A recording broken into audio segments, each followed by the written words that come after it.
Now, we all know Driving Empire at the moment for being this game where it has so many licensing and it's big and it's got tons of people playing. But if you look around 1 year ago, it was not the same. Driving Empire had so many less players back then because of one single cause. If we go back to the 4th of February 2023, nearly 2 years ago now, Driving Empire dropped an update, which was the crates. Now, luckily, this was just for cash, so people did mind, but they didn't mind as much because, like I said, it was just cash, and it added the F40 LM and then the 918, I think, Martini. Now, not to say people like this update at all, people didn't really like it, but people didn't hate on it as much as the second update. So, around 2 weeks after this, Driving Empire thought, oh, that update went well, and they decided to release another crate update. Now, this one didn't cost any more cash, this one didn't cost anything more. This one costed Robux, which was where Voldic stepped way over the line. Now, in that week update, they had 13 new cars, new premium crate, car meet map improvements, and bug fixes. Now, with 30 new cars, people, was like excited. Oh my god, there's so many new cars for 1 week. Because previously you would only be having 2 to 3 to maybe 5 at most. So this was a big deal. But then players soon realized that every single one of the cars were in the premium crate. Now, our odds for these, cars weren't in our favor, so which led players to not actually like this update even more. The odds just weren't there, so it's not like the cars were semi-hard to get, that you just really couldn't get the cars. Like, some people spent like 10k Robux, and they didn't even get the 5-star car. Now, the only way to actually enjoy the update is by spending 650 Robux to spin the crate wheel, or whatever you want to call it, and try to get your hands on basically the best car. Now, there's only one of these crate cars still in game, which is the Mercedes 300 SLR. And you may know, after a little bit of the crates being added, I don't even think a day passed, people started emailing car companies. Now, their intention was to get the crates removed and the cars to be just put on sale and stuff like that. But players didn't actually think this through because it is a Driving Empire community, and they ended up removing basically every single big brand from the game at the time. So, the first brand to fall was Koenigsegg.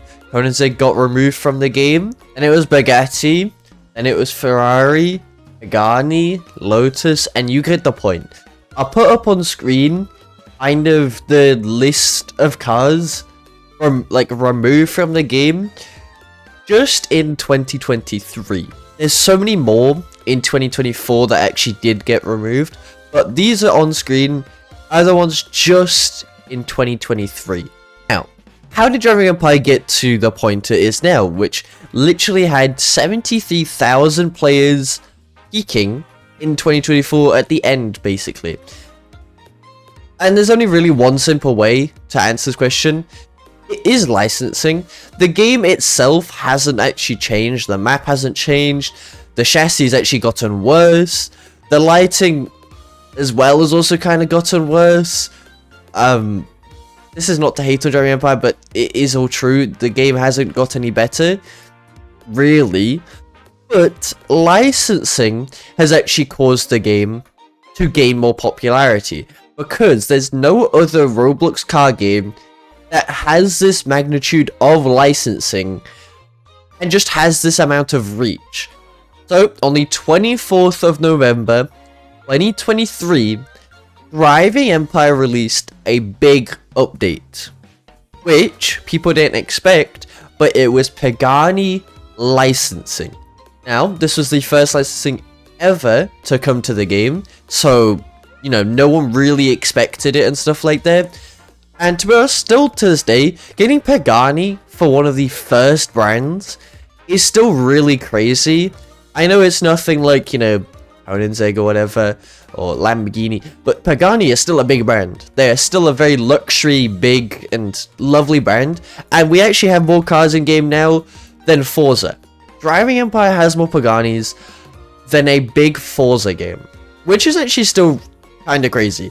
Anyway, after that, they kept dropping licensed brand after licensed brand. Now, at the start, obviously there's not licensed cars every single week, and still now there's not licensed cars every single week, because, I mean, to be honest, keep doing licensed cars every single week and make it interesting, we would run out of stuff very quickly, so it's kind of good that we have, you know, an exciting update, and then some weeks where it's good updates, but they're not, like, crazy, you know, exciting. I think it's good.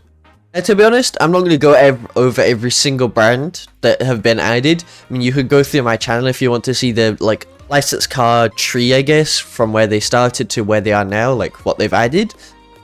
But yeah, Driving Empire mainly added licensing, which caused them to gain so many players. Like, I don't think Driving Empire would be at the state it is right now if Driving Empire didn't add licensed cars. Like, they were at, like, 7k players sometimes, even less. I think 7k was just when they had updates and stuff like that, because they had fake cars.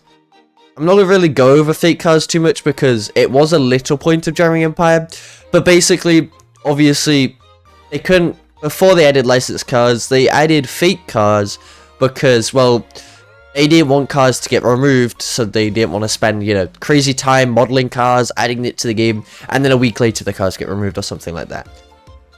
So yeah, they added fake cars a little bit, but we don't have really many fake cars, I don't think now, really. But the game has come really far, and to be honest, we're basically just at the start of 2025, so there's still so much left of 2025 for them to add new brands, new exciting updates, hopefully change the chassis and map and lighting, because, you know, they're not all the best at the moment, I'll be honest.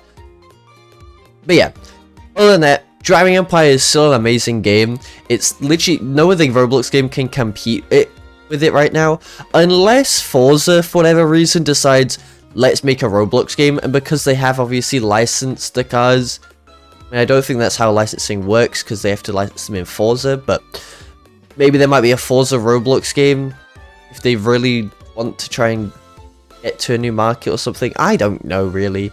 But no other Roblox game can compete with Driving Empire at the moment. Literally, they have like 25, 26 brands, basically. So, yeah, I don't really know what Driving Empire can do to add more brands and actually prove itself worthy of things like that. But Driving Empire is still an amazing game. I hope they do fix some things in 2025. But yeah, what you think your most favorite part of Driving Empire is, and your most exciting time in Driving Empire, kind of history, whatever. And yeah, have a good day.